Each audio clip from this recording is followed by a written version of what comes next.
देखिए green TV YouTube पर भी, बस सब्सक्राइब करें और बेल आइकन दबाएं।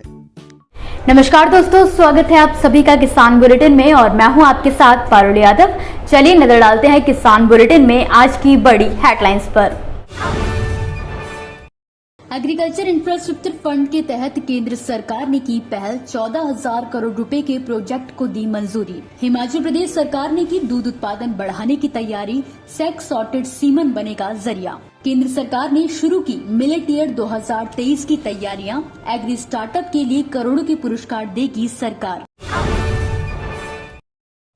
खेती किसानी को नए आयाम से जोड़ने के लिए सरकार नई नई योजनाएं लेकर आ रही है और इसी कड़ी में केंद्रीय शुष्क क्षेत्र अनुसंधान संस्थान काजरी में आयोजित एक कार्यक्रम के दौरान केंद्रीय कृषि मंत्री नरेंद्र सिंह तोमर ने 1 लाख करोड़ रुपए वाले एग्रीकल्चर इंफ्रास्ट्रक्चर फंड के बारे में जानकारी दी, जिसमें उन्होंने बताया कि कृषि उत्पादों की प्रोसेसिंग करने के साथ ही उनके वाजिब दाम के लिए मोदी सरकार ने कई पहल की है।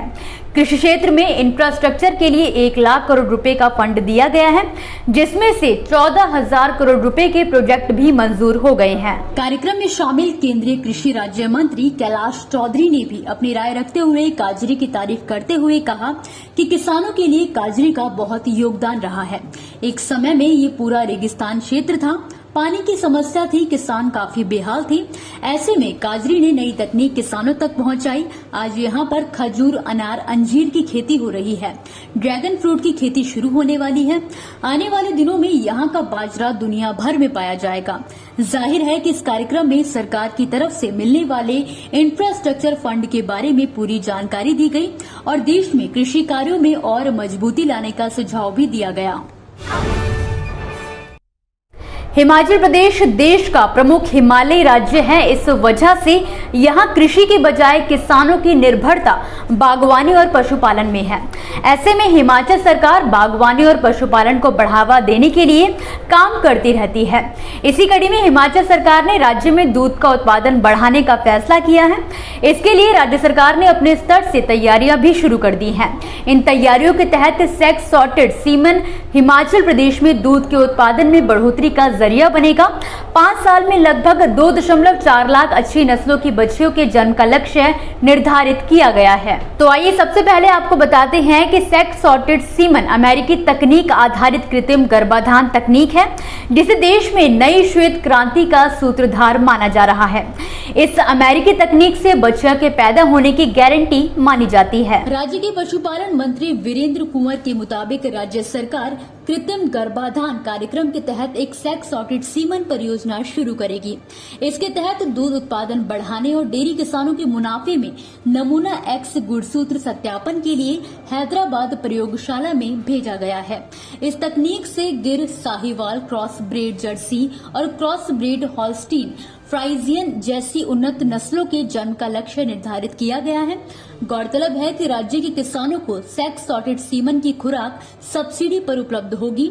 सेक सॉर्टेड सीमन की एक खुराक की कीमत 675 रुपए है और सरकार इसे 125 रुपए प्रति खुराक के हिसाब से डेयरी किसानों को उपलब्ध कराएगी। बाकी के बचे 425 रुपए प्रति खुराक केंद्र सरकार वहन करेगी। भारत सरकार की पहल के बाद संयुक्त राष्ट्र संघ वर्ष 2023 को इंटरनेशनल ईयर ऑफ मिलेट के तौर पर मनाने जा रहा है, जिसके समर्थन में अभी तक दुनिया के 72 देश आ चुके हैं, तो वहीं अन्य देशों के भी समर्थन में आने की उम्मीद है। इसी कड़ी में कर्नाटक में 2 मिनी कॉन्क्लेव का आयोजन किया गया।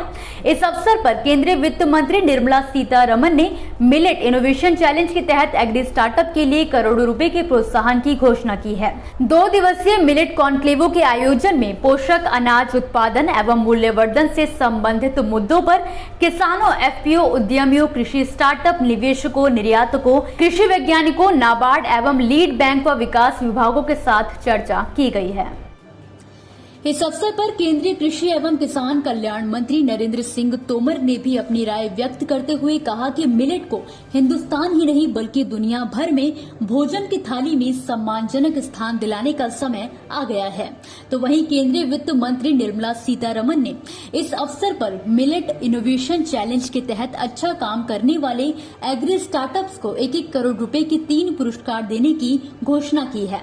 साथ ही 15 एग्री स्टार्टअप्स को 20-20 लाख लाख रुपए और अन्य 15 एग्री स्टार्टअप्स को 10-10 लाख रुपए के पुरस्कार देने का ऐलान किया है।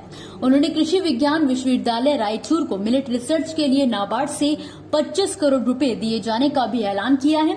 आखिर में कर्नाटक के मुख्यमंत्री बोम्मई ने रायचूर विश्वविद्यालय की कृषि में योगदान की सराहना करते हुए राज्य में मिलेट का क्षेत्र वाइज से बढ़ावा देने के लिए आगे भी हर संभव कदम उठाने की बात कही है। दोस्तों, ये थी वो खबरें जिन्हें हमने आप तक विस्तार से पहुंचाया, लेकिन अब हम बात करेंगे कुछ ऐसी खबरों की जिनके बारे में भी आपके पास जानकारी होना जरूरी है। तो चलिए फटाफट से नजर डालते हैं खेती किसानी और कृषि क्षेत्र से जुड़ी आज की छोटी बड़ी अपडेट्स पर। लंपी स्किन डिजीज से निपटने के लिए राजस्थान में मिशन मोड में काम जारी है, जिसके तहत एक तरफ जहां राज्य के प्रत्येक जिले में मवेशियों का टीकाकरण किया जा रहा है, तो वहीं संक्रामक बीमारी में मवेशियों के इलाज के लिए राजस्थान सरकार अस्थायी आधार पर 200 डॉक्टरों की नियुक्ति करने जा रही है। पशुपालन मंत्री लालचंद कटारिया ने कहा है कि इस रोग का बचाव ही उपचार है। ऐसे में जन जागरूकता अभियान के माध्यम से व्यापक प्रचार प्रसार किए जाने की जरूरत है। बीते दिनों पंजाब और हरियाणा के कई स्थानों पर धान की फसलों में एक रहस्यमय बीमारी देखी गई है, जिसके तहत पौधों का विकास कम हो रहा था। इस बीमारी को बौनेपन की बीमारी के तौर पर चिन्हित किया गया। अब कृषि वैज्ञानिकों ने इस बीमारी के रहस्य को सुलझा दिया है। वैज्ञानिकों का कहना है कि चीन से आए एक वायरस की चपेट में आने से फसलों का विकास रुक गया था। वैज्ञानिकों ने कहा है कि धान की फसल पर लगी इस बीमारी से बचाव के लिए उपाय नहीं है, इसीलिए किसानों को नियमित रूप से WBPH की उपस्थिति के लिए फसल की निगरानी करनी चाहिए। राजस्थान में लंपी स्किन डिजीज का कहर जारी है। सूबे में अब तक इस बीमारी से 8 लाख गौवंश संक्रमित हुए हैं, जिनमें से 7.40 लाख के उपचार का दावा किया गया है, लेकिन अब तक वैक्सीनेशन सिर्फ 4.5 लाख पशुओं का ही हो सका है।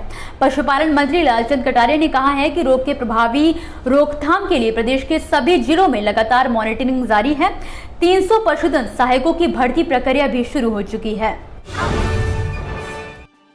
देश में इस बार खराब मॉनसून के कारण खरीफ फसलों की खेती पर व्यापक असर पड़ा है।